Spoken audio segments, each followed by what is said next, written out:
My name is Merrill Dubrow, CEO of Mark Research and the chair-elect of the MS Marketing Research Program at Michigan State.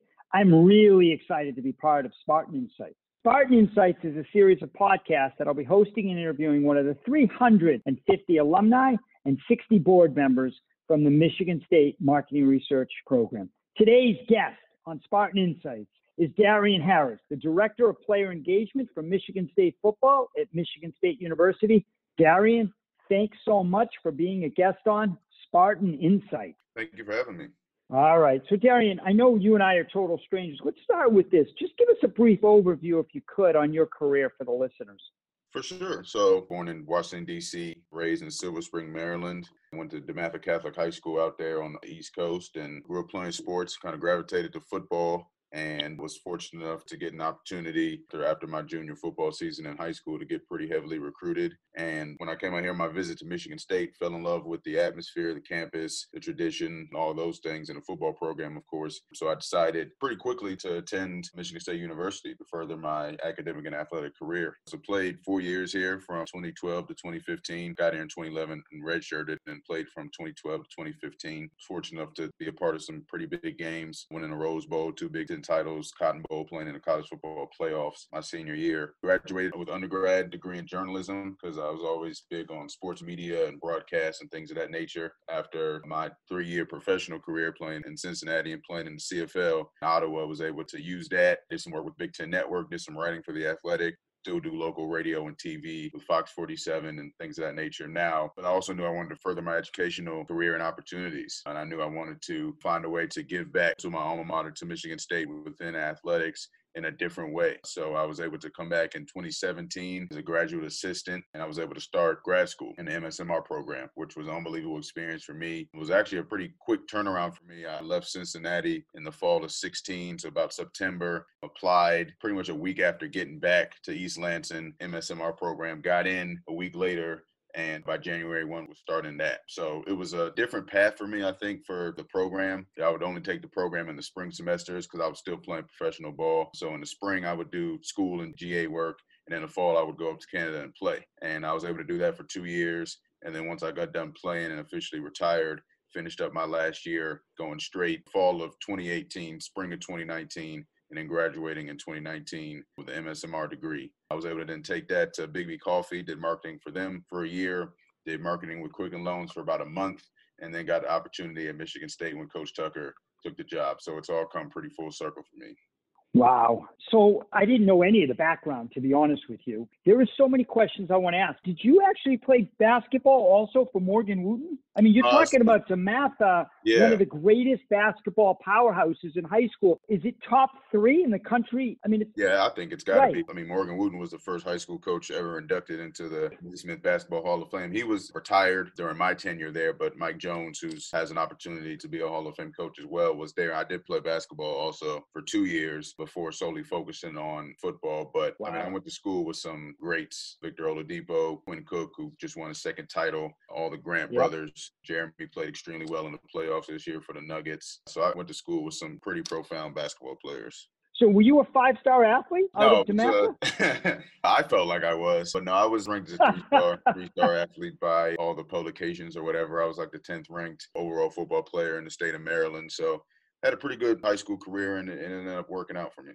That's great. Well, congratulations. It's a pleasure to talk to you. So don't laugh at my next question. Director of Player Engagement for Michigan State Football. Does that mean you get the players involved and engaged in the community? Does that mean you monitor their social media? What does that mean exactly?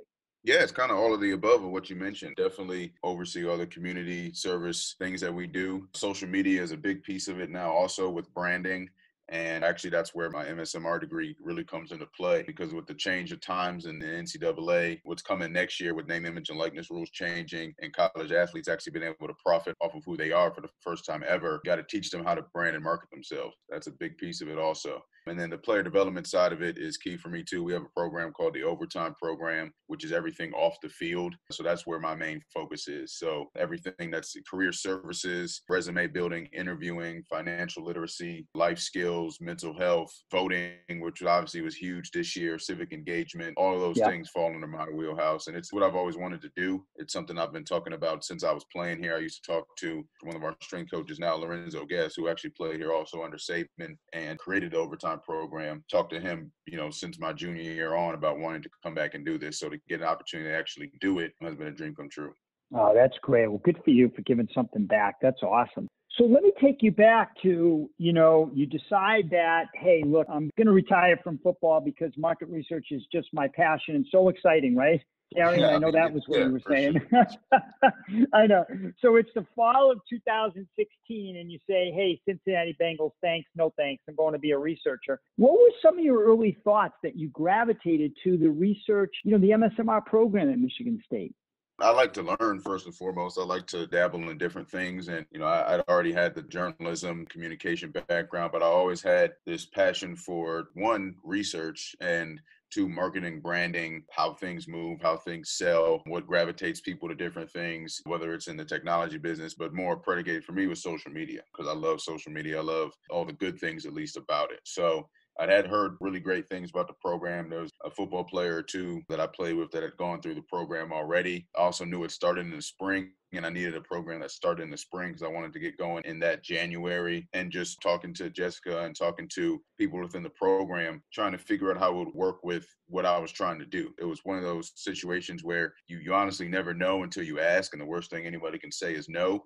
So I knew that I still wanted to play football. I knew that obviously the season goes from May, June through November, December. And I knew that I had absolutely nothing going on from January to May. There's no reason to not be in school. There's no reason to not be learning something new. There's no reason to not be getting yourself ready for when football is over. So I went to our academic staff here and said, hey, can I become a graduate assistant within academics, not within football, but within academics? And only do it during the spring semester. Then went to Jessica and said, hey, can I do the program? I know it's usually January, December straight, but can I just do semester to semester in the spring? And both got great answers of yes, which worked for me. And I ended up actually getting an opportunity to be with, I think, 3 or 4 different cohorts. So I was able to build relationships through that too, which was great. Oh, that's fantastic. So, I love talking to athletes, and a lot of my friends are athletes as well. They play professional sports, baseball especially. And there's so many learnings and there's so many parallels to guys who are competitive on the field, right? Whether it's on the court, the field. Is there one or two takeaways that because you have these competitive juices that you put into the business world now that could help the students? Yeah, absolutely. The one is just to never stop learning and to take in as much information as possible and to know what other people are doing, especially in your industry or in your organization. That's something I take directly from the field now into this next chapter of my life. On the field, being a linebacker, it was important for me to know what D-line is doing or what the corners are doing, what the safety's doing, and especially what the offense is doing. So I would, of course, learn on my side of the ball on defense what everyone had to do on a certain play, but I'd also talk to our offensive players and say, hey, can you explain this blocking scheme, this pass pattern? Can you explain how you attack this coverage, different things like that, so I could understand the whole and total package. And I like to do that in life too. I know sports, I understand sports, but I wanted to understand business. I want to understand finance, marketing, of course. I wanted to understand consumer insights, B2B, B2C, all of those different types of things, because the more you know, the more you grow, and the more you can do is something that always resonates with me. It's something that Coach Tucker preaches a lot to us now, even as staff members. He'll ask us to do something that maybe is outside of our wheelhouse, but then he'll say, hey, man, the more you can do, and you kind of know what that means. It builds your resume, of course. It extends your resume, and it gives you more opportunities with whatever you decide to do in life. Yeah, that's well said. I think the students are really going to get some nice takeaways from how you framed that, Darian. Really, really impressive. So in terms of consumer insights, because it does sound like that's one of your passions, obviously football is too, and I know you got your hands full. Do you think you'll combine the two? Like, do you think down the road marketing or marketing research or something like that for Michigan State, either the university or the football program? I could definitely see that happening. Again, I already have to do it now just with working with our creative team, which is unbelievable on what people want to see on social media. For us, it's not even necessarily selling in terms of something tangible. Like, we're not worried about selling merchandise or anything. We're worried about selling eyeballs on our screen. We average within the top I'd say probably 25 in the country in terms of viewership. We do extremely well in that, especially during my senior year. I mean, we were getting 10 to 11 million views a game, which was tremendous. So we're trying to continue that. So how can we get eyeballs to turn on the TV and watch Michigan State and pick our game versus other games? And then, of course, recruiting. That's our selling. That's what we're trying to do. We're trying to sell our program to recruits and to great players across the country and saying, hey, you all should want to come play here at Michigan State. So that's the selling point that I'm thinking and where my head is at right now. And then again, next year, as these rules change, it'll be teaching our athletes how to sell themselves and how to make themselves valuable to companies, to organizations, and how to brand themselves. Because you got to understand now as a student athlete more than ever, you yourself is a business and you should be able to sell yourself and know how all that works. So, we have a great marketing team here and I get to pick their brain on things like that. We have an unbelievable creative team. So in terms of what we put out on social media, how we shoot certain things, they're the experts on it, but I can always provide my 2 cents also on that. And again, it's just another one of those situations of the more you know. I'll tell you what, unless I'm missing the boat on this, Darian, you have unbelievable self-awareness and you're a fantastic communicator. I mean, did you learn that? Have you always been like that? Did that come from your parents? Because those attributes don't usually go hand in hand with somebody so young. That's impressive. Yeah, thank you. Definitely comes from my parents. My dad is a personal trainer. And so Okay. the way that he communicates with his clients, I picked up a lot from that, just with getting somebody to get in the gym and buy in and believe in what you're saying and explain to them what they need to do to transform their body is extremely difficult. And he does it at a high level. And he's always been big on communication and knowing how to communicate. And with my first background being in journalism and broadcast and media and stuff like that, I mean, when I was doing stuff with Big Ten Network and when I still do things now with Fox 47, I mean, we would sit down and critique my performances on TV, just in terms of how I was getting the point across, what I was saying, how I was putting sentences together, my hand motions, things like that. You got to get better. You got to improve. And then my mom is an unbelievable writer, comes from her mom. So that's kind of gotten passed down, I think.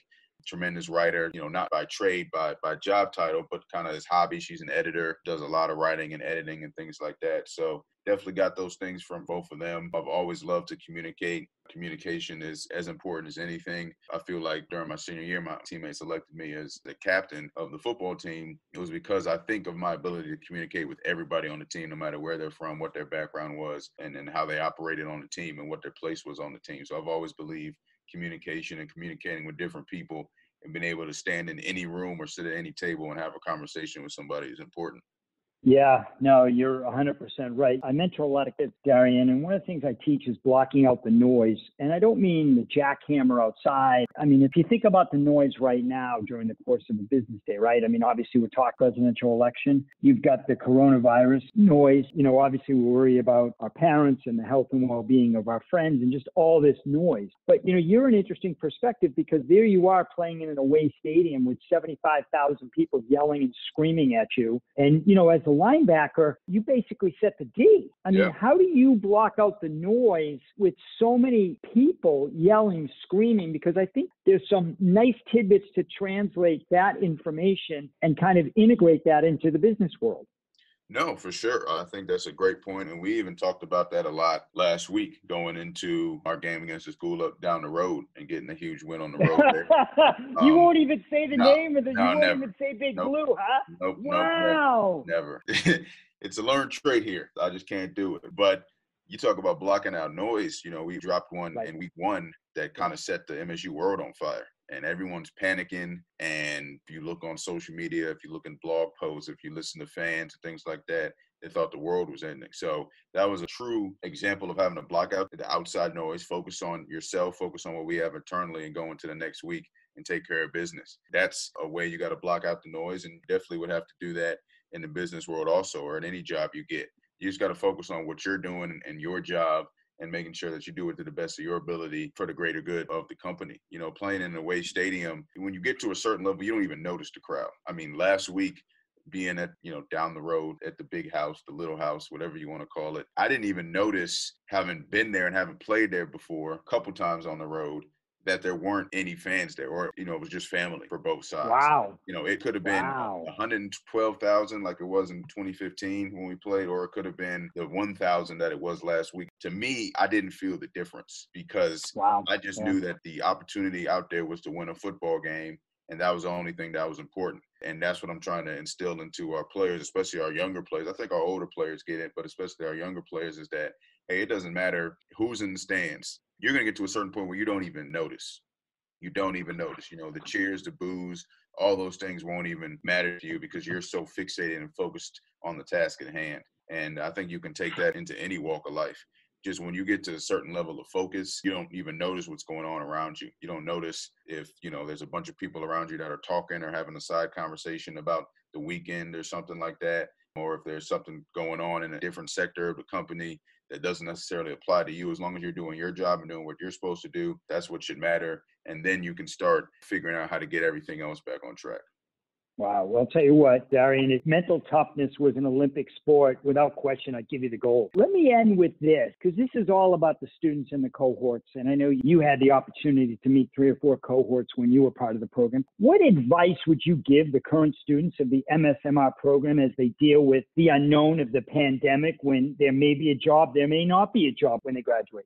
Yeah, just stay patient and honestly just wait it out and realize that you're young and there will be opportunities. Like, this ship will get righted. We will get out of this pandemic. We will find a way back to a sense of normalcy. You don't have to be making 6 figures or whatever social media has told you have to make and the life you have to live right now.